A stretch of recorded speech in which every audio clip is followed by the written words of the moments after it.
Zoo పార్కులో ఓ వ్యక్తి ఏనుగు వెంట్రుకలను అమ్ముకున్నట్టుగా తెలిసింది. సో ఈ నేపథ్యంలో అటవీ శాఖ సిబ్బందికి అక్కడటువంటి జూ యాజమాన్యం ఫిర్యాదు చేయడం, అక్కడ నుంచి ఇక పోలీస్ స్టేషన్కి వెళ్ళడం, ఆ కేసు కొంత చర్చనీయాంశంగా మారింది.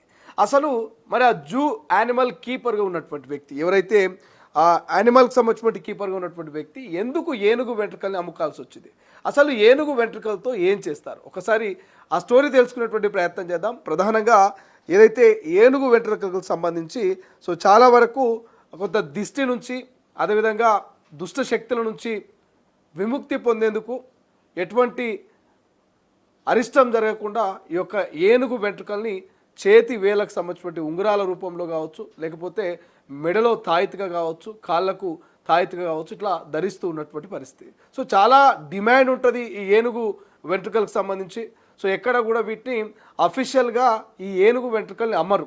సో చాలా వరకు కొన్ని గుళ్ళ దగ్గర కొంతమంది ఎవరైతే సాధువులు వీళ్ళందరూ ఉంటారో వీళ్ళు కొన్ని కొన్ని సందర్భాల్లో ఇవి ఏనుగు వెంట్రుకలు అని చెప్పేసి వాళ్ళకు తాయిత రూపంలోనో లేకపోతే ఒక ఉంగరంగానో వాళ్ళకు ఉపశమనం కల్పించడం కోసము, వాళ్ళకు కొంత భక్తి మీద శ్రద్ధ పెరిగేందుకు ఇది ఏనుగు వెంట్రుకలతో చేసిందని వాళ్ళకి ఇస్తూ ఉంటారు. కానీ అవి కూడా ఆల్మోస్ట్ డమ్మీగా ఉండేటువంటి అవకాశం ఉంటుంది, ప్లాస్టిక్ వెంట్రుకలు ఉండేటువంటి అవకాశం ఉంటుంది తప్ప ఒరిజినల్ ఏనుగు వెంట్రుకలు కూడా ఎక్కడ కూడా లీగల్గా అమ్మరు, ఆ లీగల్గా అవి అందుబాటులో ఉండవు. ఒకవేళ అట్లా ఏనుగు వెంట్రుకలు కనుక ఎవరైనా అమ్మినా, ఇంకెవరైనా కొని ధరించినా కూడా అది ఇల్లీగల్, చట్టపరంగా వాళ్ళ మీద చర్యలు తీసుకునేటువంటి అవకాశం ఉంటుంది.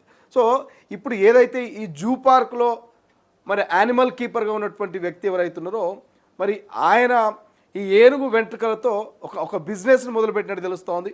సో ఆయన మీద ఇప్పటికే మదీనా పోలీస్ స్టేషన్లో కేసు నమోదు తెలుస్తోంది. సో ఈ ఏనుగు వెంట్రుకలకు అలవాటు పడేటువంటి యానిమల్ కీపర్ మెల్లమెల్లగా ఏనుగు యొక్క వెంట్రుకలు తీసుకొని మరి కొంతమంది ప్రైవేటు వ్యక్తులకు అమ్ముకొని సొమ్ము చేసుకున్నట్టుగా సమాచారం అందరితోటి ఆ జూ యాజమాన్యం పోలీసులకు ఫిర్యాదు చేసినట్టుగా తెలుస్తోంది. సో ఇప్పుడైతే చర్చనీయాంశంగా మారింది. ఆ జూలో ఉన్నటువంటి యానిమల్ కీపర్ చేసినటువంటి ఈ పనిని చూసి చాలామంది షాక్ అవుతున్నారు. నిజంగా అడవి ప్రాంతాల్లో మనం చూస్తూ ఉంటాం, ఏనుగులను, సింహాలను, దుప్పులను చంపి ఏనుగు యొక్క దంతాల్ని బయట అమ్ముకున్నటువంటి స్మగ్లర్లను చూసినాం, పులి చర్మాన్ని, పులి గోర్లను మరి అమ్ముకుని సొమ్ము చేసుకున్నటువంటి స్మగ్లర్లను చూస్తున్నాం. కానీ ఏకంగా నగరం నడిమొద్దలో ఉన్నటువంటి జూ పార్కులో అంతమంది చూస్తూ ఉన్నా, అంత యాజమాన్యం నిఘా ఉన్నా, సీసీ కెమెరాలు ఉన్నా కూడా జూలో ఉన్నటువంటి యానిమల్ కీపర్ యథేచ్ఛగా నన్నెవరు పట్టుకుంటారులే, నన్నెవరు చూస్తారులే అనుకున్నాడో ఏమో.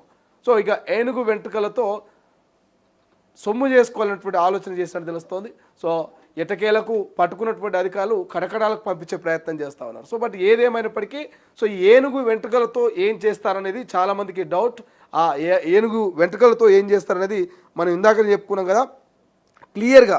ఏదైతే ఏనుగు వెంట్రుకలకు సంబంధించి శ్రీలంక, థాయిలాండ్ లాంటి ప్రాంతాల్లో చాలా డిమాండ్ ఉంటుందట, అదృష్టాన్ని తెస్తాయని చాలామంది నమ్మకం అట. ఇక ప్రధానంగా దృష్టి దోషాలు, నెగిటివిటీ దూరం చేస్తాయట ఈ ఏనుగు వెంట్రుకలు. ఇక ఉంగరాలు, నగలకు చుట్టి ఈ యొక్క ఏనుగు వెంట్రుకల్ని ధరిస్తారట. బట్ ఈ ఏనుగు వెంట్రుకల్ని ధరిస్తే నిజంగా ఎంతవరకు అరిష్టము, దురదృష్టము, ఈ యొక్క నెగిటివ్ ఎనర్జీ దూరం అవుతుందో తెలియదు. కానీ ఏనుగు వెంట్రుకల్ని అమ్మినా, ఏనుగు వెంట్రుకల్ని కొన్నా కూడా మరి జైలుకు పోయేటువంటి అవకాశం అయితే పక్కా కనబడతా ఉంది. So be careful. ఇంకెవరైనా మీ దగ్గరకు వచ్చి ఇది ఏనుగు వెంట్రుక, దీన్ని ధరించండి, దీన్ని కొనండి, మీకున్నటువంటి దోషాలు పోతాయి, మీ దరిద్రం దరిదాపులకు రాదని మిమ్మల్ని నమ్మించి ప్రయత్నం చేసినా, మీకు ఆ వెంట్రుకలు అమ్మే ప్రయత్నం చేసినా కూడా ఎట్టి పరిస్థితిలో మీరు తీసుకోకండి. తీసుకుంటే మోసపోవడమే కాదు, జైలుకు పోయేటువంటి అవకాశం ఉంటుంది. అసలైన తొలి వెలుగు. ఫాలో వాట్సాప్ @తొలి వెలుగు అఫీషియల్.